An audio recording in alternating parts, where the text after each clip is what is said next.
సామాజిక మాధ్యమాల్లో తనపై అభ్యంతరకరమైన వ్యాఖ్యలు చేస్తున్న వారిపై చర్యలు తీసుకోవాలని కోరుతూ వైఎస్ కుమార్తె షర్మిల హైదరాబాద్ పోలీసులను ఆశ్రయించారు. వైకాపా సీనియర్ నేతలతో కలిసి పోలీస్ కమిషనర్ కార్యాలయానికి వచ్చిన ఆమె సిపిని కలిసి ఫిర్యాదు చేశారు.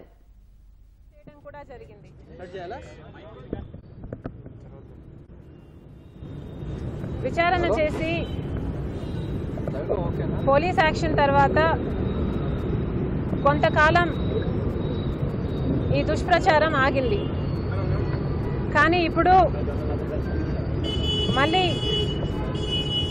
ఎన్నికలు వస్తున్నాయి కనుక ఈ విష ప్రచారానికి మళ్ళీ వేగం పెంచారు.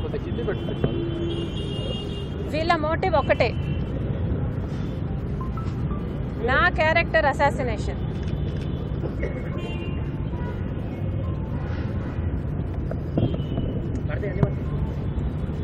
తప్పును తప్పు అని ఎత్తి చూపటానికి చట్ట ప్రకారం ఈ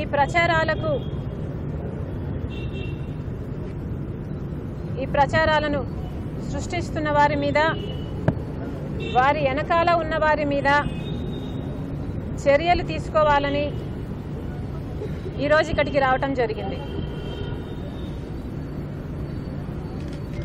ఇది నా ఒక్కదానికే జరిగిన అవమానంగా నేను భావించటం లేదు.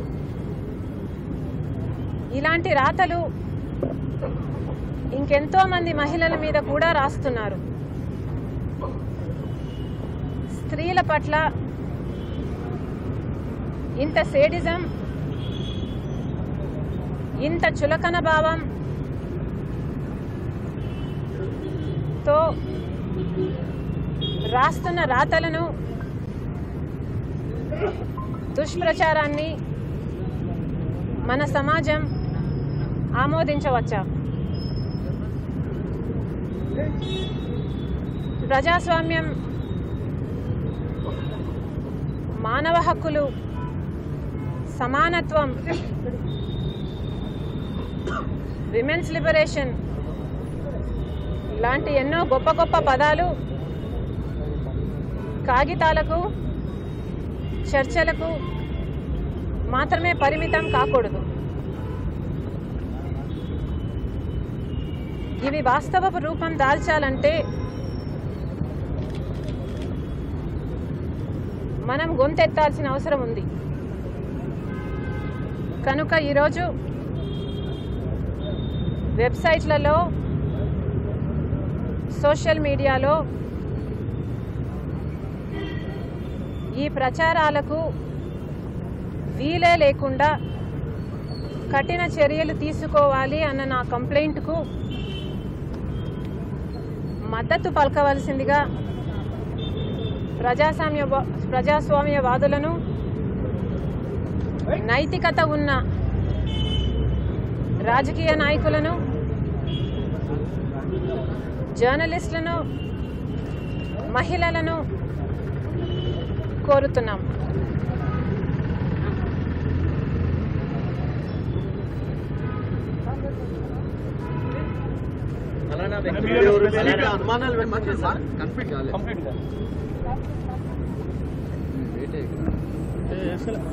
తప్పుడు ప్రచారాలు చేస్తున్న వారు కాకుండా, తప్పుడు ప్రచారాలు చేపిస్తున్న వారు కాకుండా ఈరోజు ఇలా నేను ఒక దోషిలాగా నిలబడి నా వాదనను వినిపించుకోవాల్సిన దుస్థితి రావడం ఒక్క నాకే కాదు, మహిళలందరికీ ఇది అవమానకరం. ఇది 5 ఏళ్ల కింద ఎప్పుడో మొదలైంది. ఇప్పుడు మళ్ళీ తలెత్తింది. మళ్ళీ కూడా తల ఎత్తవచ్చు. ఇది నేను మాట్లాడకపోతే ఇదే నిజము అని కొంతమంది అయినా అనుకునే ప్రమాదం ఉంది. కనుక ఈ తప్పుడు ప్రచారాలు మూలాలతో సహా తొలగించడానికి ఈ ఉద్దేశంతోనే ఈరోజు పోలీసులకు కంప్లైంట్ ఇవ్వడమే కాకుండా మీడియా ముందుకు కూడా రావడం జరిగింది.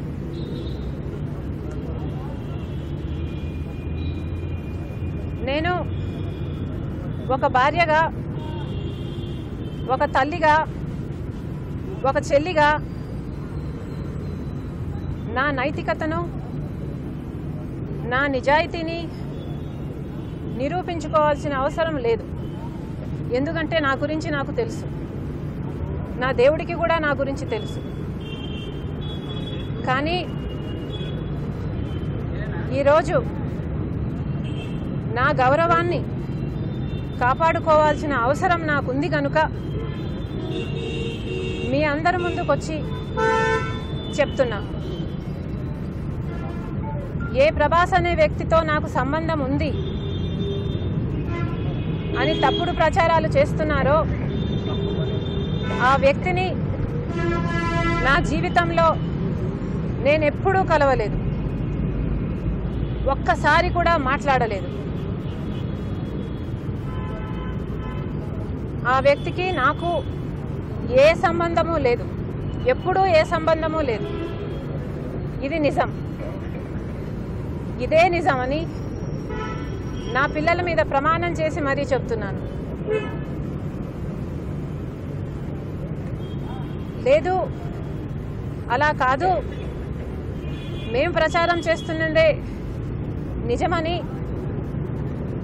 ఈ ప్రచారాలు పుట్టిస్తున్న వారు నాలాగా ప్రమాణం చేసి చెప్పగలరా? లేదా నాకు ఈ సంబంధిత వ్యక్తితో సంబంధం ఉందని కానీ, నేను ఎప్పుడైనా ఈ వ్యక్తిని కలిశానని కానీ, మాట్లాడానని కానీ రుజువులు, ఆధారాలు చూపించగలరా?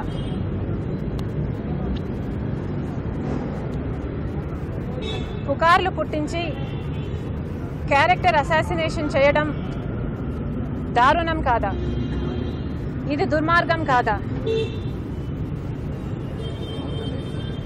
నన్ను ప్రేమించే నా భర్త ఉన్నాడు, నా మీద ఆధారపడ్డ నా పిల్లలున్నారు, నా మీద అక్కరున్న నా కుటుంబం ఉంది, మా స్నేహితులు, శ్రేయోభిలాషులు ఉన్నారు. నాతో పాటి వీళ్ళందరినీ కూడా బాధ పెట్టిన విషయం ఇది.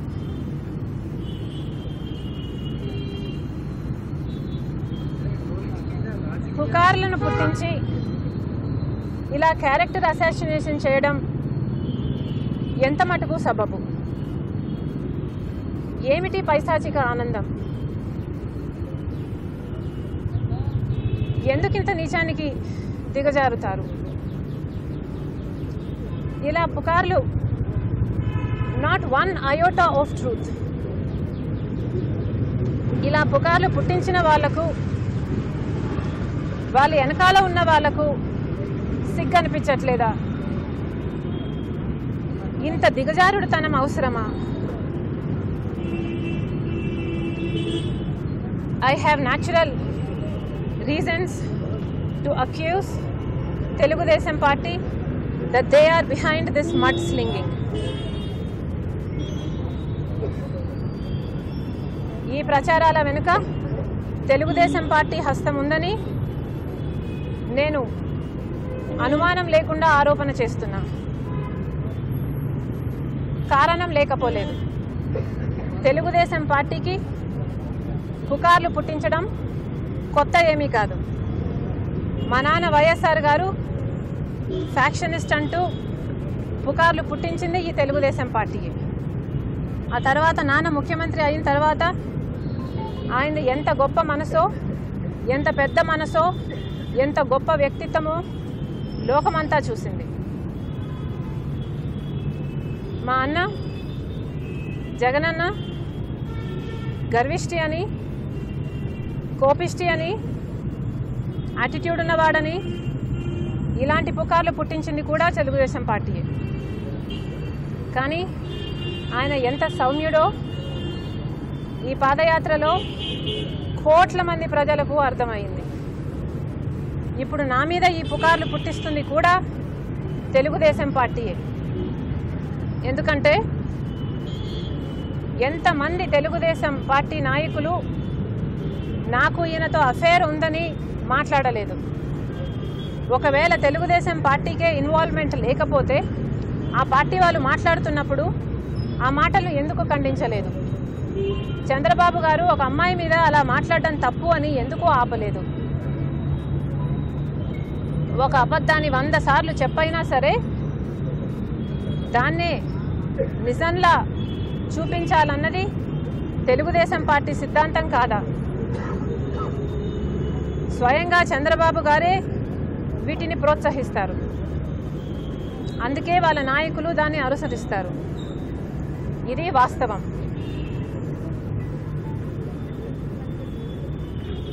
తెలుగువారి ఆత్మగౌరవం అంటూ పెద్ద పెద్ద డైలాగులు చెప్పే పార్టీల వాళ్ళు అసలు మహిళలకు ఆత్మగౌరవం ఉండాలో లేదో చెప్పండి.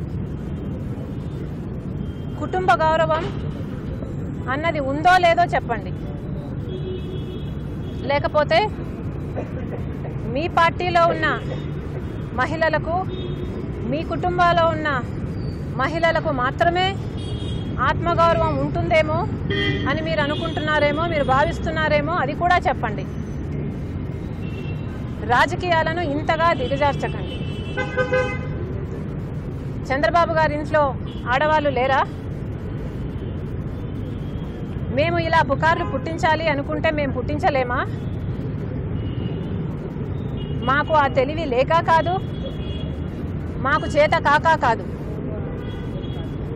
నా మీద తెలుగుదేశం పార్టీ నాయకులే అసహ్యంగా మాట్లాడినప్పటికీ మేము అలాంటి చర్యలకు దిగలేదు అంటే దానికి కారణం మాకు విలువలు ఉన్నాయి కనుక. మా అన్నకు నైతికత, మంచితనం ఉంది కనుక. మా నాన్న మాకు ధర్మంగానే పోరాటానికి ధైర్యం ఇచ్చాడు కనుక. అసలు చంద్రబాబు గారి డిక్షనరీలో విలువలు, ఎథిక్స్, మారల్స్ అన్న పదాలే లేవు. నిజానికి ఒక నాయకుడు మంచివాడైతే అనుసరించే వాళ్ళు మంచి మార్గంలో నడుస్తారు.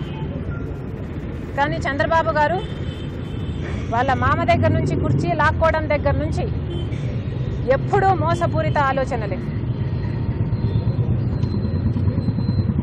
ఇంకా ఆయన పార్టీ వాళ్ళు కూడా అదే అనుసరిస్తారు. ఇది వాస్తవం. ఇలాంటి నాయకులు అధికారంలో ఉన్నంత వరకు సమాజం బాగుపడదు. వీళ్ళు గుర్తుపెట్టుకోవాల్సిన విషయం, ఇలాగే నీచమైన రాజకీయాలు చేస్తూ పోతే, రాజకీయాలను ఇంతగా దిగజార్చుతూ పోతే వాళ్ళు ఎక్కడా కనిపించరు. దేవుడు ఉన్నాడని వాళ్ళు గుర్తుపెట్టుకోవాలి. ఈ రాతలు రాస్తున్న వాళ్ళు, రాపిస్తున్న వాళ్ళు గుర్తుపెట్టుకోవాలి. పాపం ఊరికే పోదు. దోషులను శిక్షించాలి అన్న అంశంలో మేము కమిషనర్తో మాట్లాడినప్పుడు ఇది ఒక్క నా వ్యక్తిగత విషయంగా తీసుకోకుండా మహిళలందరి ఆనర్, డిగ్నిటీ, ఆత్మగౌరవం అంశాలను ఇవన్నీ పరిగణలోకి తీసుకొని